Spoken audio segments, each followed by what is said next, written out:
Part à Berlin où nous attend Amaury Guibert pour vous parler de musique et même du temple de la musique classique. L'orchestre philharmonique, j'allais dire symphonique, mais non, bien au-delà, philharmonique de Berlin, c'est une institution pour les mélomanes du monde entier qui attendait ces jours-ci la désignation du nouveau chef d'orchestre, très important. Bonjour Amaury. Alors, il faut nous expliquer comment s'est fait le choix et qui est le nouvel élu. Bonjour William, bonjour à tous. Alors comment s'est fait ce choix? En fait, c'est quelque chose d'unique au monde. La Philharmonie de Berlin, c'est le seul orchestre où ce sont les musiciens eux-mêmes qui élisent leur chef, celui qui va les diriger. En général, ils font ça un peu en catimini, en secret. Puis un beau jour, on apprend le nom de l'heureux élu. Sauf que cette année, ils avaient annoncé à l'avance leur vote. Ce devait être en mai dernier. Résultat, il y a eu une effervescence incroyable autour de ce vote. Mais en mai, les musiciens n'ont pas trouvé de nom sur lequel tout le monde était d'accord. Donc le vote a été repoussé. Et finalement, on a appris la semaine dernière qui allait succéder à Simon Rattle. Il s'agit du russe Kirill Petrenko. Et c'est un choix assez audacieux qu'ont fait les musiciens de la Philharmonie de Berlin, comme vous allez le voir dans ce sujet que nous avons réalisé avec Clara Dess. C'est le saint des saints. Et le choix de son directeur est digne d'une élection papale. La fumée blanche est enfin apparue. Les musiciens de la Philharmonie de Berlin ont voté.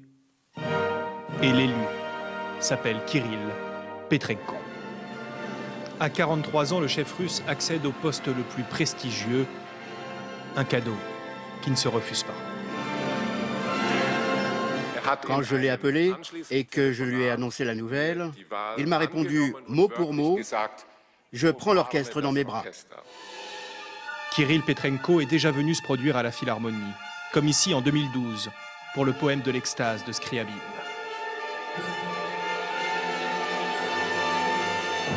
Son style est inimitable, il a totalement conquis les musiciens de l'orchestre. Normalement, quand on invite quelqu'un, on se demande après, doit-on inviter cette personne à nouveau? Pour Petrenko, c'était quand va-t-on l'inviter à nouveau? Jusqu'ici, Petrenko dirigeait l'Opéra de Munich. Il s'y est fait un nom pour son perfectionnisme, son extrême rigueur, ce souci du détail presque maladif, comme ici en 2001 alors qu'il prépare une œuvre de Wagner. Wagner voulait de vraies enclumes et on essaye de refaire comme il le voulait. C'est pour ça qu'on est venu dans cette fonderie.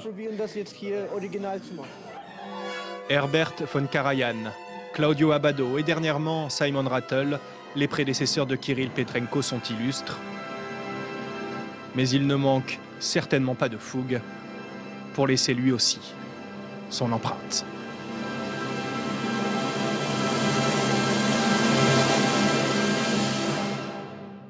Dans cette dernière séquence, on le voit, il dirige souvent sans baguette, ce qui n'est pas banal. Il est original, il est comme ça hors de scène, je suppose. Ça va déménager, hein, la Philharmonie. Alors en fait, pas du tout William, parce qu'entre le Petrenko que vous avez vu sur scène très expressif et le Petrenko dans la vie, en fait, il y a un monde. Et autant voilà, il est expressif sur scène, autant il est très réservé, presque timide dans la vie. C'est un homme qui fuit les micros, qui n'aime pas beaucoup les caméras et qui est passionné par la musique et qui n'est pas un homme de communication comme pouvait l'être l'actuel occupant du poste Simon Rattle. Et ça pourrait poser problème car le poste de chef de la Philharmonie, c'est un poste très exposé. Vous êtes vraiment scruté à la loupe par tous les mélomanes du monde entier qui vont analyser vos faits et gestes et surtout vos choix artistiques. Après, Petrenko a pour lui que justement c'est un passionné de musique, il aime créer, il aime innover, il aime aussi bousculer un peu les traditions et c'est ça qui a plu aux musiciens de la Philharmonie. C'est une vénérable institution mais elle aime aussi évoluer et aller de l'avant. Après pour voir Petrenko à l'œuvre, il va falloir attendre encore un petit peu, attendre 2018 quand il prendra enfin ses fonctions parce qu'à la Philharmonie on est très prévoyant, mais le public, du coup, est très impatient. Bah oui, il faudra quand même attendre presque 3 ans. Merci beaucoup, à plus tard. La revue de presse, la voici.